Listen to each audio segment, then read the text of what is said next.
Okay. ఇప్పుడు మనం పరిశీలిస్తే రెడ్డి గారు కాంగ్రెస్‌లోకి వెళ్ళిపోయారు. ఇప్పుడు ఉన్న అంటే మొదటి నుంచి బీజేపీలో ఇక్కడ ఉన్నది జరుగుతున్న విషయాలేంటంటే పాత వాళ్ళకి, కొత్త వాళ్ళకి సఖ్యత లేదు. వీళ్ళు భేదాభిప్రాయాలు ఉన్నాయి అనేదే వినిపిస్తుంది ప్రధానంగా. ఇప్పుడు డీకేఆర్ బీజేపీ వ్యూహం ఎలా ఉండబోతుంది మహబూబ్‌నగర్‌లో? మహబూబ్‌నగర్‌లో ఇప్పుడు ఓట్ పర్సంటేజ్ చూసుకున్నా ఆల్మోస్ట్ చూడాలంటే ఇప్పుడు మనకి పోయినసారి వచ్చినటువంటి ఓట్ పర్సెంట్ జితేందర్ రెడ్డి దగ్గర చాలా బాగుంది. చాలా అయితే ఇప్పుడు ఆ క్యాడర్ నా ఎంతవరకు అంటే ఆల్మోస్ట్ రీచ్ అయినా నిన్న మొన్న పిచ్చి పిచ్చిగా మాట్లాడొద్దు, నన్ను అంత తక్కువ చేయొద్దు, దొరసాను కుర్సాను అనొద్దు, ఆ చిన్న చిన్న కామెంట్స్ కూడా చూసాం. అప్పుడు ఆమె విలేజ్ క్యాడర్లలో ముఖ్యంగా మండల క్యాడర్లలో బీజేపీని టచ్ చేసింది. ఎందుకంటే ఇదివరకు మండల క్యాడర్లో కొంచెం తగ్గు ఉండేది, సిటీలలో ఉండేది, టౌన్లలో. అయితే ఇక్కడ గమనించాల్సిన విషయం ఇంకొకటి ఏంటంటే మహబూబ్‌నగర్ పార్లమెంట్లో 80% గ్రామీణ ఓటర్లే ఉన్నారు. 20% పట్టణ ఓటర్లు. మామూలుగా బీజేపీకి ఎక్కువగా పట్టణ ఓటర్లు పట్టం కడతారు. అది ఇక్కడ ఎక్కువ ఉన్నది గ్రామీణ ఓటర్లే కదా. గ్రామీణ ఓటర్లు బీజేపీని రీచ్ కాగలుగుతుంది. మరి జితేందర్ రెడ్డి గెలిచినప్పుడు కూడా గ్రామీణ ఓటర్లే, అట్లేం లేదు. బీజేపీ పాకింది. బీజేపీని ఇప్పుడు మీరు వేసిన ప్రశ్న ఎప్పుడు రిలేట్ అయ్యేదంటే 2019కు 2014కు రిలేట్. ఇప్పుడు బీజేపీ అనేది ప్రపంచం ఆల్మోస్ట్. ఇప్పుడు మనం ఉన్నట్టు చెప్పుకుంటే మొన్నటి వరకు 3 నెలల కింద వరకు కేసీఆర్ ప్రపంచం అన్నాం. ఏదైనా కారణం వచ్చి పడిపోతే తప్ప ఇప్పుడు దేశవ్యాప్తంగా ప్రతి గ్రామానికి చేరినటువంటి పార్టీ. కాకపోతే వేలు లేరేమో ఏది సంఖ్య, ప్రతి ఊర్లో 200 300 ఉంది ఏది సభ్యత్వాలు. అంటే 800 జనాభా ఉన్న కాడ 200 300 అంటే మంచి ఎఫెక్టివ్. కాంగ్రెస్కి ఒక 350 400 ఉంటాయి. ఇప్పుడు బీఆర్ఎస్కి ఉండే అవి తగ్గి 150 200 ఓట్లు వేస్తే ఈసారి ఓట్లు చూస్తే మాత్రం తెలుస్తుంది. కాబట్టి నేను ఏమంటా అంటే ఒక విషయం, ఆ గెలిచి గతంలో ప్రూవ్ చేసుకున్నటువంటి పార్టీయే, వ్యక్తి మారిండు కానీ ముఖం ఎవరిది? మోడీ గారు. కాబట్టి బీజేపీలో అది ప్లస్ కాంగ్రెస్లో ఏంది, గతంలో ఉన్న స్ట్రెంత్ ఏంది, ఇప్పుడు ముఖం ఎవరిది? రేవంత్ రెడ్డిది. ఇప్పుడు ఆయన జిల్లా. కాబట్టి కొంత వ్యతిరేకతలు, ప్రత్యేకతలు, మార్పులు ఉండే అవకాశం ఉన్నాయి. కాబట్టి అయినా కానీ ఒక లీడర్గా ఇప్పుడు కాంగ్రెస్లో నిలబడినటువంటి ఎవరైతే వంశీచంద్ర రెడ్డి దాదాపు 15-20 ఏళ్ళ నుంచి ఆయన కూడా ఉన్నాడు, ఒక మాజీ ఎమ్మెల్యే. కాబట్టి నేను ఏమంటా అంటే ఆయనది పోటీ ఉంది. తర్వాత అరుణ అంటే ఇక almost world star world figure. అంటే చిన్న ఇది కాదు. ఆమె వయసు చూసినా, ఆమె అనుభవం చూసినా, ఆమె పెత్తనం చూసినా, ఆమె మంచితనంగా ఎక్కడ కూడా లేనటువంటి లీడర్. కాబట్టి నేనంటే అంత పోటీ ఉంది. బీఆర్ఎస్లోనే కొంచెం మన్నే శ్రీనివాసరెడ్డి అని వచ్చినాడు. He's not up to the knowing person. BRS విషయానికి వస్తే బీఆర్ఎస్లో sitting MLA, sitting MP Manne Srinivasa Reddy గారే ఉన్నారు. అయితే కేసీఆర్ గారు కూడా ఇక్కడ దాదాపు కొన్ని పరిశీలనకు తీసుకున్నారు. ఆలే వెంకటేశ్వర రెడ్డి గారు కావచ్చు, రాజేందర్ రెడ్డి గారు కావచ్చు, నిరంజన్ రెడ్డి కావచ్చు, లక్ష్మారెడ్డి గారు, వీళ్ళందరూ అభ్యర్థులను పరిశీలించారు. అందులో కొంతమంది పోటీ చేయడానికి నిరాకరించారు.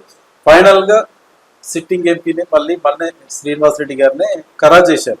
అయితే మన్నే శ్రీనివాసరెడ్డికి అక్కడ ఉన్న నియోజకవర్గ ప్రజలకి కొంచెం గ్యాప్ ఉందనేది మొదటి నుంచి వింటున్నాం. ఆ గ్యాప్ ఎందుకు వచ్చింది అనేది అతను చెప్పే వర్షన్ ఏంటంటే, దాదాపు గడిచిన అంతకంటే ముందు ప్రభుత్వంలో ఉన్నప్పుడు అక్కడ ఉన్న బీఆర్ఎస్ ఎమ్మెల్యేల పెత్తనం ఎక్కువగా ఉండేది, తనకి ప్రాముఖ్యత ఇవ్వలేదు, అందుకే నాకు ప్రజలకు కొంచెం గ్యాప్ ఏర్పడింది అనేది ఉంది. మరి ఇప్పుడు ఆ గ్యాప్ ఎలా ఫిల్ చేసుకుంటారు? ఆల్రెడీ 3 సార్లు వరుసగా బీఆర్ఎస్ గెలిచి హ్యాట్రిక్ సాధించింది. తిరిగి మళ్ళీ తన పట్టు సాధించగలుగుతుందా లేదా? ఇప్పుడు ఇంట్లో కిటికీ ఖరాబ్ అయితే రిపేర్ చేయించచ్చు, దర్వాజా ఖరాబ్ అయితే రిపేర్ చేయించచ్చు, బండ పోతే ఒక బండ తీసి బండ వేయచ్చు, చెత్తే ఊసి కింద పడ్డదే బాబు. ఇప్పుడు భారతీయ రాష్ట్ర సమితి బీఆర్ఎస్ యొక్క మొన్నటి వరకు వేరు, 1 కాదు 2 కాదు 10 సమస్యలు ప్రజలు అంతా గమనించి ఇవాళ ఎక్కడికో వెళ్ళిపోయింది. అది ఈవెన్ ఆ పార్టీయే ఇది లేకుండా పోతట్టుంది అస్తిత్వం అనే కాడికి వచ్చినప్పుడు పాపం మన్నే శ్రీనివాసరెడ్డి ఏం చేయగలుగుతాడు? కాబట్టి నేను ఏమంటా, మొత్తం ఇంట్లో చెత్తే ఇరిగి పడితే ఇల్లు ఎక్కడిది? కాబట్టి ఆ పరిస్థితికి కూడా చేరింది. కాబట్టి ఇక ఈ చిన్న చిన్న విశ్లేషణలు ఇప్పుడు ఆ పార్టీలో ఈ చిన్న వ్యక్తులు, నిరంజన్ రెడ్డి లేకపోతే ఇంకొక వెంకటేశ్వర రెడ్డి ఎవరన్నా రాని, అసలుకే మోసం వస్తున్న పార్టీ కాబట్టి వచ్చి నిలవడం అంటే ఆయన సిట్టింగ్ ఎంపీ కాబట్టి రెడీగా ఉన్నాడు. వచ్చి నిలవడం అంటే ఇప్పుడు పసునూరు దయాకర్ సిట్టింగ్ ఎంపీ వరంగల్ ఎందుకో కూర్చొని నిలబడలేదు. వాళ్ళకి అర్థమైంది బాగా అసలు ఈ పార్టీ ఎక్కడ పోతుందని. కాబట్టి నేను పార్టీకి మనం వ్యతిరేకం కాదు, పరిస్థితులు ఉన్నట్టు చెప్తున్నాం. అసలు మొత్తానికే మోసం వచ్చింది. ఇప్పుడు కారు మొద్దు కనబడుతుంది, 4 టైర్లలో గాలి లేదు, ఎట్లా పోతుంది? 1 టైర్లనే గాలి లేకపోతే పోదు. 4 టైర్లలో గాలి లేకుండా అయినటువంటిది వెహికల్ను ఎవడన్నా అర్థం ఉన్నాడు ఎట్లా తీస్తాడు దాన్ని? కాబట్టి ఇప్పుడున్న పరిస్థితిలో ఇంకా నాకు తెలిసి ఏదో థర్డ్ పార్టీ ఏమంటారు థర్డ్ ప్లేస్ వచ్చేటువంటి స్టేటస్ వచ్చేటువంటి పార్టీలు, కాకపోతే గతంలో గట్టిగా పనిచేసినటువంటి వాళ్ళే అయినా ఈ రాజకీయ నాయకులు అందరూ కూడా ఏ చెత్తు అంటే ఏ ఆ, చెత్తు కింద అంటే ఏ స్లాబ్ కింద ఉన్నాం అనేది కూడా ప్రధానమైనటువంటి కేసీఆర్ గారు కూడా మహబూబ్నగర్ నియోజకవర్గం మీద ప్రత్యేక శ్రద్ధ చూపిస్తున్నారు. ఎందుకంటే గతంలో 2009లో మహబూబ్నగర్ ఎంపీగా గెలిచినప్పుడే ఈ రెండో దశ తెలంగాణ ఉద్యమం ప్రారంభమైంది.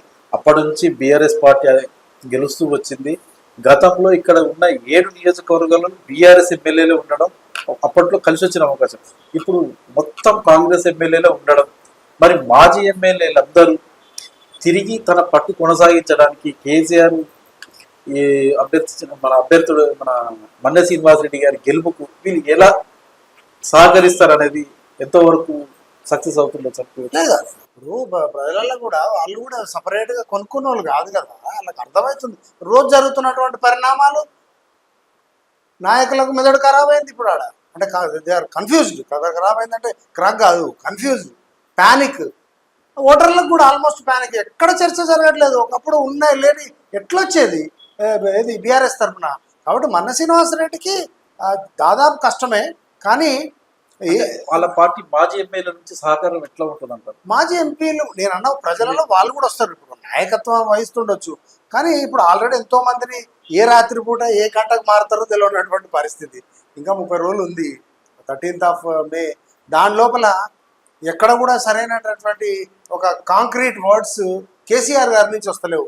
కేటీఆర్ ఏదో తెలిసి తెలియక కన్ఫ్యూజన్లో ఒక మాట మాట్లాడి ఇరకడం జరుగుతుంది. మాట్లాడి మళ్ళీ తర్వాత వచ్చి నాకే సంబంధం అని ఇట్లాంటి మాటలకు క్రెడిబిలిటీ ఉండదు.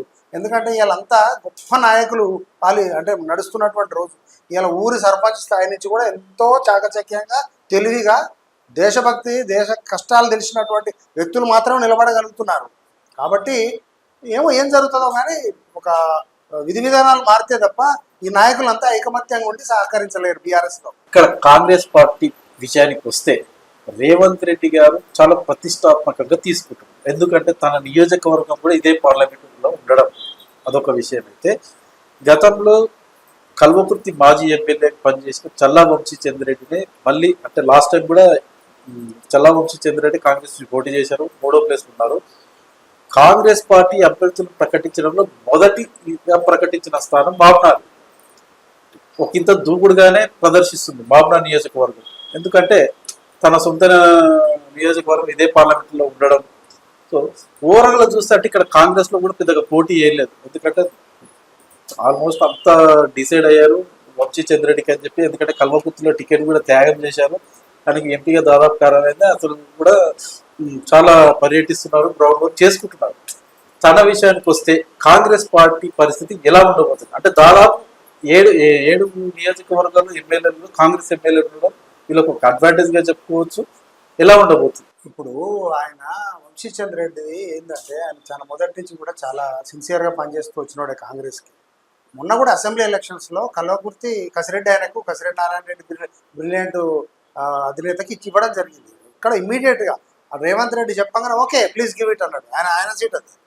తర్వాత షాద్నగర్ బీసీ వచ్చింది. ఎప్పుడైతే అన్నాడో లేదు పర్లేదు దానికి సహకరిస్తా దీనికి సహకరిస్తా అన్నాడు. సరే ఆయన ఎంత సహకరించాడో 2 కాంగ్రెస్ గెలిచినాయి తన ఏరియాలో. మొదటి నుంచి కూడా ఆయన కాంగ్రెస్ లిస్టులో ఫస్ట్ ఉన్నాడు. ఉండి ఏమైంది మహబూబ్నగర్ ఇమ్మీడియట్గా ఇవ్వడం, అది తెలియకుండా అంటే తొందరపడి ఏమి ఇవ్వలే.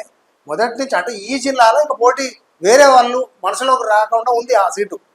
కాంగ్రెస్ టక్కున అంటే ఒకటి ఇవ్వాలి, మళ్ళీ అది ఆయన జిల్లా అది ఫస్ట్ చెప్పిన అనేటువంటి రేవంత్ రెడ్డి ఫస్టే ఘోషించిన నిర్ణయించిన అనేటువంటి ఒక క్రెడిట్ వచ్చింది. అయితే ఎందుకంటే ఇప్పుడు మీరు అన్నట్టు ప్రత్యేకమైన ప్రతిష్టాత్మకమైనవి కాకుండా ప్రయోజనకరమైనటువంటి ముఖ్యమంత్రిగా ఆయన గత ప్రజలు ఇష్టపడ్డరు. ప్లస్ ఆయన యొక్క ప్రవర్తనా శైలి పనితీరు చాలా చక్కగా ఎప్పుడైతే ఎలక్షన్ క్యాంపెయిన్లో చూశారో మాట తీరు ఎట్లా రేపొద్దున చేయబోతున్నారు నమ్మిరు.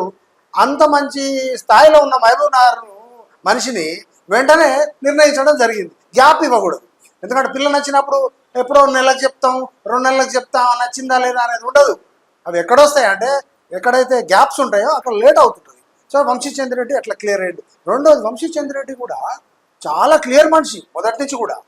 ఆయన ఎంత నీతిగల మనిషి అనేది కూడా ఆ లోకల్ వాళ్ళు బాగానే, అప్పట్లో ఎంత లేకున్నా కూడా కొన్ని ఓట్లు బాగానే వచ్చినాయి. ఏది కాంగ్రెస్ పూర్తిగా లేదన్నప్పుడు 1,90,000. ఎంత ఆ టైంలో రావాలంటే సరే, ఏ బస్ ఎక్కినాం ఏ ఊరికి పోతున్నాం కానీ వ్యక్తి ప్రాధాన్యత గొప్పది. మనం తిరుపతి పోతున్నాం అంటే తిరుపతి గొప్పది, కానీ తిరుపతికి ఏ బస్సులో పోతున్నాం అని బస్సుకు పూజ చేయము. తిరుపతికి పోయినాక వెంకటేశ్వర స్వామి పూజ చేస్తాం. అట్లనే వంశీచంద్ర రెడ్డి ఏ పార్టీలో ఉండడానికి కాదు, he's one of the bonafide person, pure person. అట్లా కొంతమంది ఉన్నారు, చిలిపి మాట్లాడాడు, చెత్త మాట్లాడాడు, ప్యానిక్ చేయడు, ఓవర్గా బిహేవ్ చేయడు. ప్రజలకు కావాల్సింది అదే, ముఖం ముద్దు మనసు ముద్దు మనిషి బుద్ధు.